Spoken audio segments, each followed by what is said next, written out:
আপনারা জানেন গতকালকে মনে করেন যে ফুটবল বিশ্বকাপে ড্র অনুষ্ঠিত হয়ে গেছে। তো আর্জেন্টিনার যে দলগুলো পাইছে আর কি খুবই সহজ প্রতিপক্ষ। তো খুব সহজেই মনে করেন যে দ্বিতীয় রাউন্ডে তারা খেলতে পারবে।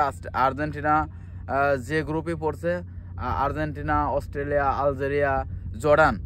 তো গতবারের মতো মনে করেন যে যে আর্জেন্টিনার গ্রুপে সৌদি আরব ছিল, সৌদি আরবের সাথে জানেন যে আপনারা 1 গোলে আর্জেন্টিনা হেরে গেছিলো। তো এবারও কিন্তু একটা মুসলিম কান্ট্রি আছে সৌদি এই আর্জেন্টিনার গ্রুপে, এটা হলো মনে করেন যে জর্ডান। তো এবারও আগের মতোই গতবারের মতো আর্জেন্টিনার গ্রুপে একটা মুসলিম কান্ট্রি আছে। আর মনে করেন যে ব্রাজিলের গ্রুপে যে দলগুলো আছে, ব্রাজিল হয়তো একটু কঠিন প্রতিপক্ষ পেয়ে গেছে। তো কালকে দেখলাম একটা ভিডিওতে যে মোরক্কোর যে হেড কোচ সে বলছে যে আমরা ব্রাজিলের গ্রুপে পড়ে আমরা খুব আনন্দিত, আমরা ব্রাজিলের সাথে খেলবো। তাতে দেখলাম যে খুবই আনন্দিত। তো এদিকে মনে করেন যে ব্রাজিলের যে আনসেলিও সে একটু চাপেই পড়ে গেছে। তো যেরকম দলগুলো সাজানো হয়েছে আসলে দেখলাম ভালোই হয়েছে। তো এবার জানেন যে ফুটবল বিশ্বকাপটা কিন্তু অনুষ্ঠিত হবে মনে করেন যে 3টা রাষ্ট্রে।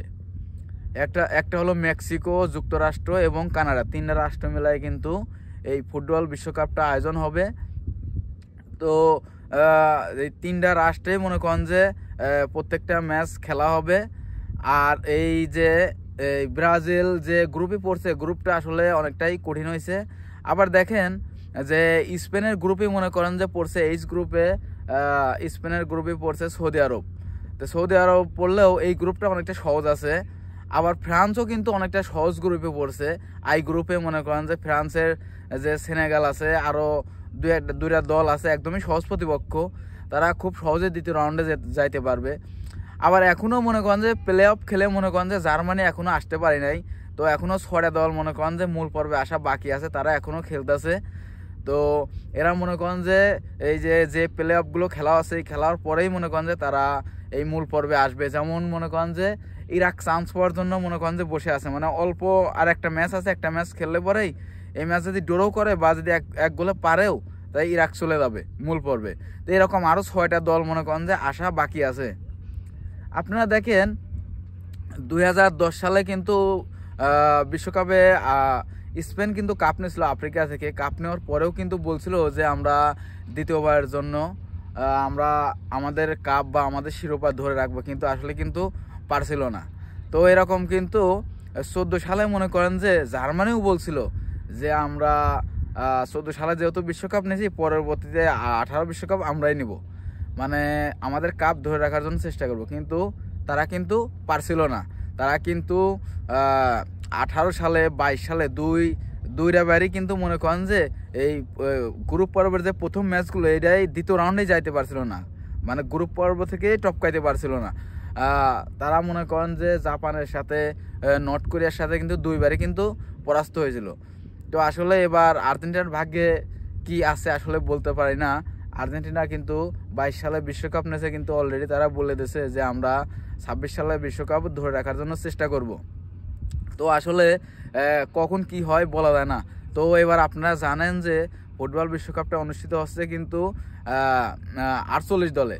আর এখানে মনে করেন যে যখন মেক্সিকোতে খেলা হবে, যুক্তরাষ্ট্রে খেলা হবে, আর কানাডায় খেলা হবে, এখানে কিন্তু মনে করেন যে ল্যাটিন আমেরিকার যে দলগুলো আছে এই দলগুলো কিন্তু ভালো অবস্থানে থাকবে, কারণ তাদের পার্শ্ববর্তী এই রাষ্ট্রগুলা।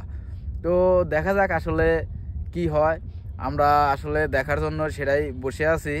আবার মনে করেন যে আপনার যে ইকুয়েডর, ল্যাটিন আমেরিকার যে রাষ্ট্র, ইকুয়েডর কিন্তু খুব ভালো অবস্থানে কিন্তু এবার কোয়ালিফাই করছে। দেখেন যে আর্জেন্টিনার যে ল্যাটিন আমেরিকার যে গ্রুপগুলো আছে এই গ্রুপে মনে করেন যে আর্জেন্টিনা 1 নম্বরে আছে আর এই ইকুয়েডর 2 নম্বরে আছে। তারা 2 নম্বর থেকে গ্রুপ পর্ব শেষ করছে এবং ফুটবল বিশ্বকাপের মূল টিকিট পাইছে। তো তারাও কিন্তু এবার কিন্তু অনেকটা ভালো খেলতেছে। আর এদিকে মনে করেন যে বরাবরের মতো তো জানেনই ফ্রান্স, স্পেন অনেকটা শক্তিশালী, তার পাশাপাশি কিন্তু পর্তুগালও অনেকটা শক্তিশালী। তো আসলে দেখা যাক। আবার আমাদের কিন্তু মুসলিম কান্ট্রির ভিতরে মনে করেন যে সৌদি আরব আছে, কাতার আছে, তারপরে মনে করেন যে ইরান আছে, মিশর আছে। তো আরও মনে করেন যে আরেকটা দল চান্স পাতে যাচ্ছে, মনে করেন যে সেটা হচ্ছে ইরাক। তো আমাদের মুসলিম কান্ট্রিরাও কিন্তু অনেকটা এগিয়ে আছে এই ফুটবল বিশ্বকাপে। এবার অনেকগুলো দল চান্স পাইছে। ভবিষ্যতে মনে করেন যে এই এই এই মুসলিম কান্ট্রি মানে মধ্যপ্রাচ্যের যে কান্ট্রিগুলো আছে যেভাবে খেলতেছে, তারা যেভাবে মনে করেন যে পারফরমেন্স করতেছে, এতে মনে করেন যে ভবিষ্যতে আরও বেশি দল মনে করেন যে চান্স পাবে ফুটবল বিশ্বকাপে আমি মনে করি। কারণ যে গত কয়েক ম্যাচ যে খেলা দেখলাম, এই যে কাতারে যে কয়েকটা ম্যাচ খেলা দেখলাম, এই যে মুসলিম কান্ট্রিরা যে ম্যাচগুলো খেলতেছে খুবই ভালো খেলতেছে। ওমান কন, কাতার কন, বাহরাইন কন, আবার ফিলিস্তিনি কন, সব রাষ্ট্রগুলো কিন্তু অনেকটা ভালো খেলতেছে। তো আমি আশা করি যে ভবিষ্যতে যেন ওই মুসলিম কান্ট্রি দলগুলো আরও বেশি বেশি চান্স পায়, আরও